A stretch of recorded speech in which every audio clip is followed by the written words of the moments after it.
wager.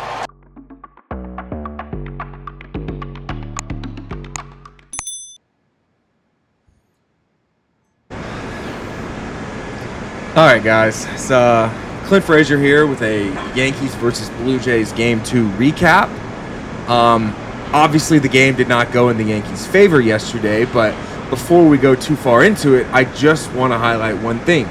I am sitting on a balcony in New York City, and I will be at Game 3 with the Bleacher Creatures with the chance to potentially lead the roll call. So expect to hear from me out there, expect to see me out there, and I expect the vibes to be good.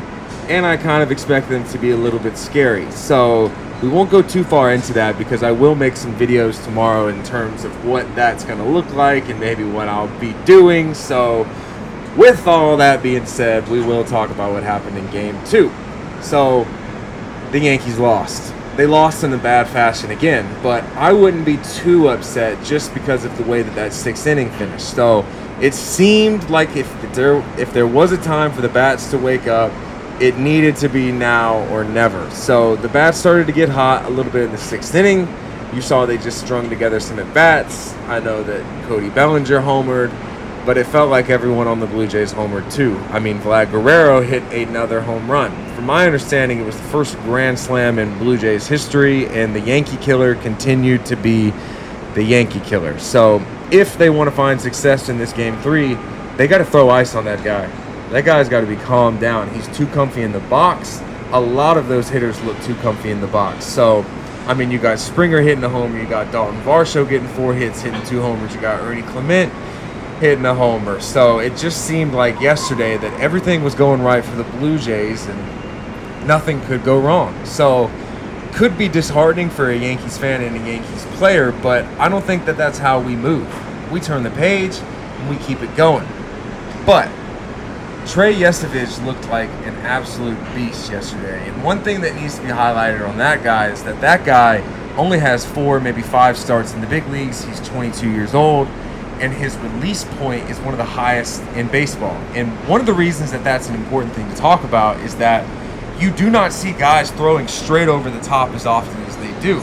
So when you have guys who are more these, like the 3/4 slots, a little bit of a high 3/4 slot, and then a full straight over the top, it does change the way that the pitches move. And obviously, when the pitchers are moving in a different way and you've seen 20 million pitches in your lifetime, but maybe like 100 of them coming from this arm slot, it's tough, especially the fact that it's a playoff game. So the guy was working that splitter left and right, and that's a tough pitch, let me tell you that. That's a tough pitch to hit. You don't see a lot of righty-on-righty changeups or righty-on-righty splits, and then whenever you've got a lot of lefties in the lineup, then they're having trouble with it.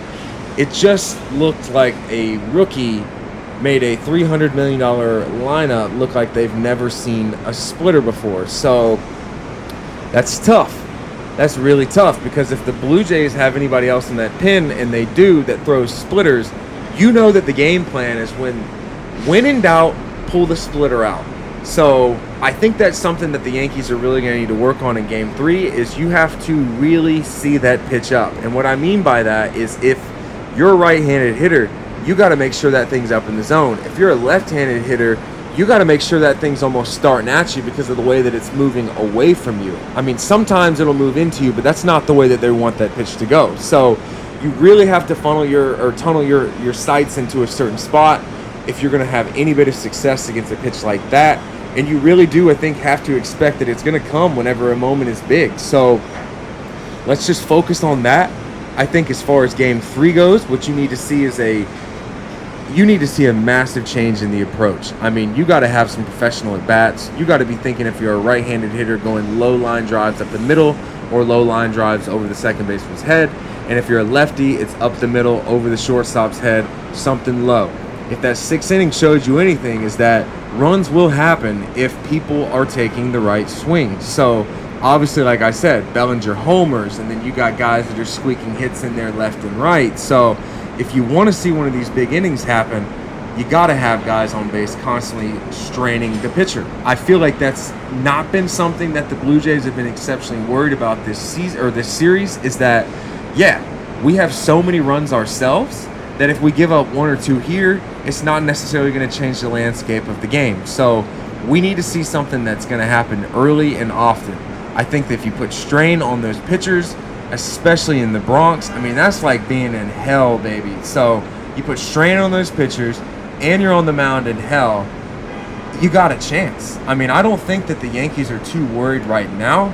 I think that the worry can happen if the game starts and the Blue Jays are coming out hot. But right now, they got to be feeling good knowing that, hey, we still got 2 more of these things at home and a third one whenever it happens. So you just focus on tomorrow.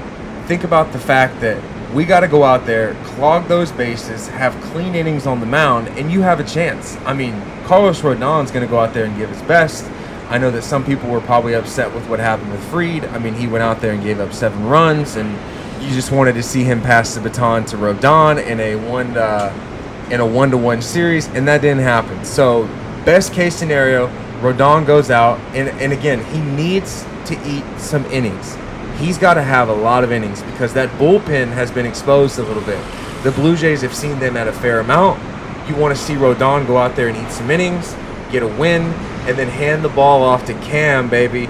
I know people want to see Cam go down one more time. So if you give it to him in a 1-2 series in the 4th games in the Bronx, I mean, we got to be feeling good about that. So all that to be said, I'm going to be bringing my best type of energy out there in Game 3 tomorrow because I want to see him win. And I hope that the rest of the people are too. So if you see me out there tomorrow, expect good vibes. Do whatever, man. Let's just have a good time. So that's my Game 2 recap. Blue Jays went off. Yankees kind of tried to follow them late in the game. It was a little too late. But Game 3, do or die in the Bronx. Here we go.